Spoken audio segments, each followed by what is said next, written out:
I'm the British Rider, guys. So I thought after putting a couple of videos up now, it's time to do some introductions. So I'm Chris. Nice to meet you, everybody. You'll have noticed this white and blue bike with me on 3 out of 4 of the videos that I shot so far. So this is the bike's rider, Lee. Hello. Hello. It's weird being on camera for the first time, isn't it? Yep. Yeah. So we will get better at this, guys, we promise. Today we wanted to talk a little bit about the bike that Lee's been following me around on and riding with me on, because we do think it's a really underrated bike. So over to you, Lee. What is it, first of all? It's a Honda CBR 600F. It's a bike that, as usual, Honda bought out about 5 years too late. They dropped this original CBR 600F to concentrate on the 600RR because the original one was so close to the RR, it was taking sales away from it. So a bit of history on that. The 600F they actually made before the RR, and the last, Right. They also did a 600F Sport, which was very close to the RR. It had a split seat and stuff like that. And the 600F, so they were almost like bikes that you could ride back and forth in the week and flash around track on a weekend. That's what CBR stands for, City Bike Racer. Yeah. It's a bike you can ride to work on through the week and race on the weekend. So this particular bike, Honda actually started listening to people wanting the 600F back. So they did it. They made the 600F. And all they did, they took the Hornet and they chucked clip-ons and a fairing on it. And prior to the Street Triple coming out, MCN actually said, would Honda put clip-ons and a fairing on the Hornet and you'd have the perfect road bike, because the Hornet was the hottest middleweight naked out then, at the time when you had, like, you know, your Bandits and bikes like that. It was a really hot naked motorcycle. Yeah. They bought it out a touch too late, and it sold really well in the first couple of years, but it did receive flack as well, because the original F was very, very, very close to the RR. Well, this being the Hornet and the RR having moved on, it's no longer as close to the sports bike. It's about 20 brake horse down, and the chassis is not the same, and the suspension isn't the same as the RR anymore. But in direct comparison to the original F, or the F they dropped, owners who've owned both have said that this is still the better bike. It's lighter, more nimble. So people misconstrued what the reviewers were saying, and they were taking it that this was a worse bike than the original 600F, when realistically it was as good, or if not a little bit more modern and a little bit better. It just wasn't as close to the RR as the original one was, because the RR had come on a long way at that point. Yeah. I remember when these came out, I was doing my 125 at the time, riding around with my brother on his S3000, and the 125 I had looked a lot like this bike as well. Yeah. And these were everywhere, weren't they? Yeah. The first 2011, 2012. You couldn't go anywhere without seeing a couple of these. You'd see these riding around with sports bikes all the time. And I think it was popular until some of the reviews sort of killed it, wasn't it? Yeah. And you just don't see them now, do you? There's not many. You don't see many about. I think people who've got them hold on to them, but yeah. when we've been out talking to people have confused this with the later model, the 650F, which went from having an aluminium to a steel frame. It was softer, it was only preload adjustable suspension, it lost over 10 brake horse, it went down to 85 brake horsepower. It did gain a little bit of grunt and just make it a bit more accessible for newer riders and pull a gap out between this and the RR. I don't know whether Honda thought it was threatening the sales of the RR, because we both believe that this makes a better road bike than the RR, being more comfortable. 100 brake horsepower is enough for most people on the road. It stays with most things. So whether Honda crippled it itself or whether they decided to alter it because sale figures started dropping, I'm not too sure. But a lot of people don't, when they talk to us about this bike, don't realise what it is. They think it's the lesser brake horsepower. They think it's the 85 brake horse entry level bike. Yeah. And that few brake horse, it does make a difference. So let's talk a bit about the spec as well. Like we've talked about the power, the bike is 95, 98 brake horse. Yeah, 98, just shy of 100. Really close to 100 brake horse. It's, like you said, detuned RR motor, a tad more mid-range. It's still a very revvy motor though. That's where when the Street Triple came out and it had oodles of grunt, it wasn't that much more powerful than the Hornet, but it had oodles of grunt. But this will stay with the likes of the Street Triple just about. But if you watch on the videos, I'm pulling out the corners using a mid-range with a revs around 8, and this thing's absolutely having that flat out. But it does stay. It does stay with it. It does stay there. So Yeah. it's a really good performing bike. Suspension wise as well, we've got upside down forks at the up front, shower unit, fully adjustable. No, compression on the spring. Well, your preload, sorry. Preload adjustment on the spring. Suppose that is compression. And your rebound damping. No, compression slightly different. You've Yeah. got you've got your preload, which is the force of you can pre-tension the spring. You've Yeah. got your compression adjustment then, which is you use valves in the oil to slow down how the fork compresses, and then you've got rebound then, which controls how slowly the fork comes back out. So they're not fully adjustable, but between your spring preload adjustment and your rebound adjustment, you can get it. You can get it where you near want where it needs to be. for fast road riding, and the rear shock is the same. Yeah, So, same level adjustment.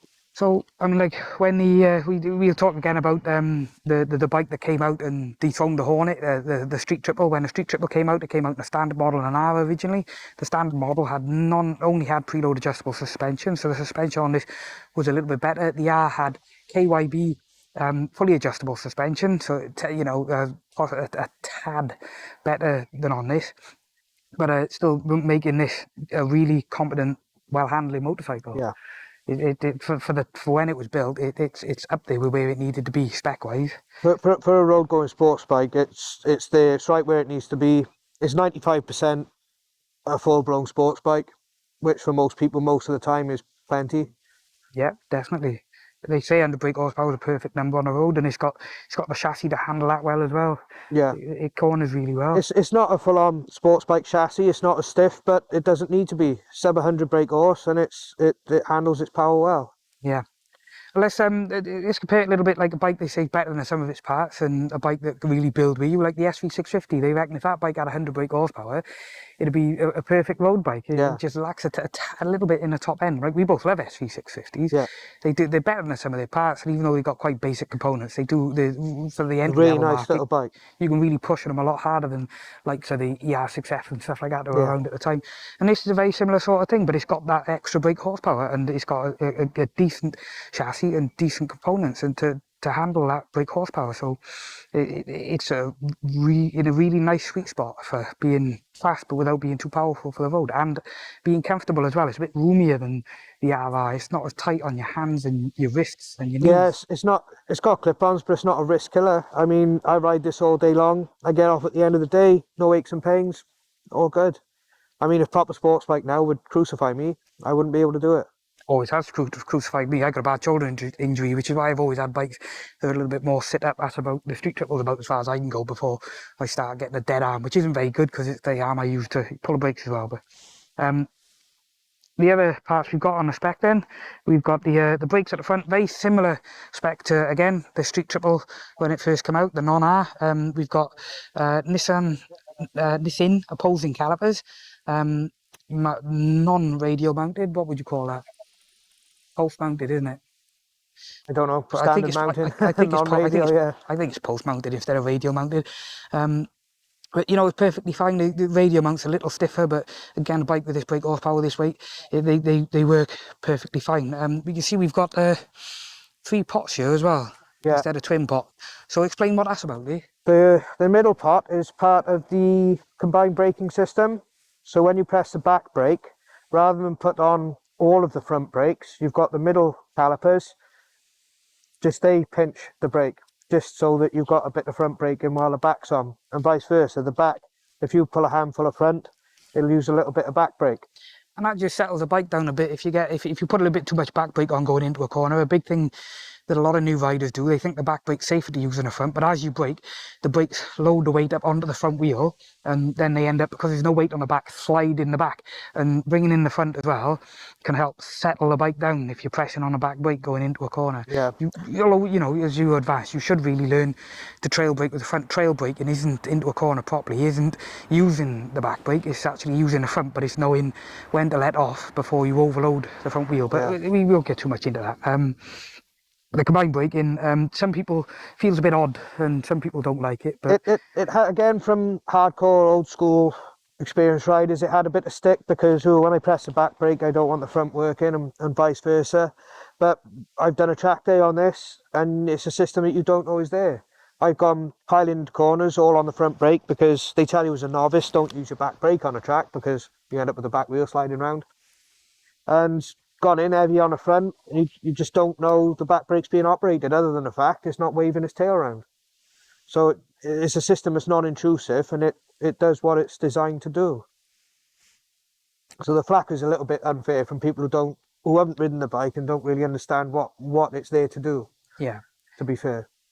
just one of those things people thought was unnecessary. But Honda always try and look for things different and try and develop in areas that other people don't chase, don't they? And it was part of that. And a lot of people who've got some of the bikes from that era with the combined braking, they love it. They love knowing that, and it can be handy as well, like you talked about on a racetrack, going into a corner, you know, you've got your balls, your feet on the pegs, you know that you're going to get a little bit of back brake when you operate the front. You haven't got to go looking for the brake pedal when you're trying to turn your knee out and hang off the bike into a corner. You're not got your knee out and then trying to bend your foot into each brake pedal. If you do want to use a bit of back, you know that it's going to put a little bit of back in for you. So, Yeah. handy system, really. So, things that you don't like about the motorbike? Anything you particularly don't like? Yeah, I mean, we've sung its praises to make it a fair review. I've had this, coming up 4 years now? 3 or 4 Yeah, I years? think It's a so. while. And the only criticism I've got of it is the dash. The the fuel is fine, your speedo, the important one, is fine, but the rev counter. When it's sunny or it's bright outside, seeing this line up here where you are in a rev range, at a glance, like particularly if you're doing a track day, you haven't got ages to concentrate on it. You glance down and you don't know whether it's down there or up there, to be honest.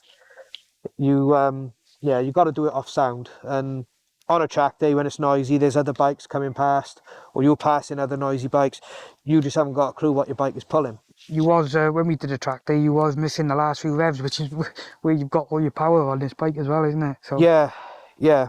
You could really do with a better rev counter or shift lights. shift lights would probably be the easiest way to remedy it for an owner.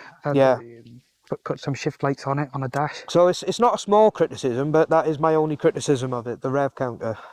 Yeah. So we just wanted to say a little bit about this bike and the fact that we both think it's a little bit underrated. A lot of people look at it and confuse it with the softer, slightly newer 650 version, but it's a Hornet with a chip-ons and a fairing, and it's a really nice road-going sporty motorcycle. Yeah. If you're looking for your first sports bike, it's definitely worth a look. Give one a go if you can find one. Or like me, I came down from bigger, heavier, more powerful bikes. Didn't need pillion space anymore, and my mate had this, and we always liked the way it looked, didn't we? And he was selling it. I took it out for a ride, and I was like, yeah, that's spot on what I need personally myself for a road bike. So I certainly wouldn't discount giving one a go. If you're honest with yourself on the roads these days, the way the roads are, and the brake horsepower's enough. Plenty, yeah. It- I've never been in a situation where I wanted more power. I've been in a situation where I wish I had a better gear, yeah. but I've never been in a situation where it's not been enough to get me through what I wanted it to do. On another note as well, the bike is fitted with the factory fit Aquapovic exhaust, isn't it? It says Aquapovic on it anyway. Yes, well, the guy I bought it off was told by the dealer he bought it from, a well-known Honda dealer in South Wales, that it had a full Aquapovic exhaust system, and it is a genuine Aquapovic end can, Slip-on exhaust. slip-on end It's can. not a full system. It's not a full system. Not decatted. And No. it's really quiet, isn't it? Really quiet bike. It is. It is. Yeah, uber quiet. Yeah, I mean, your bike's on a standard can and it's louder than this. Yeah. But what I would say is it's nice and quiet through towns and you don't upset anyone. And then you get out on a road and give it a handful, and it does sound quite nice when it's on song. When it's up in the revs, you can really hear it, and it does make a nice sound as well. It's not like some inline fours just scream, don't they? But it's Yeah. got quite a nice sound to it. Well, yeah. Well, we all like noisy bikes, but being an inline four without any offbeat thrum or burble, to be honest, I'm glad it's not that loud because I'd have a headache. So there you are, guys, the Honda CBR 600F. If you do manage to see one come up for sale and you're looking for a sporty but comfortable road bike, give it a look. Definitely Don't worth a look. discount it. Definitely worth a look. Yep. We're going to go and do some more riding now, so we'll see you next time.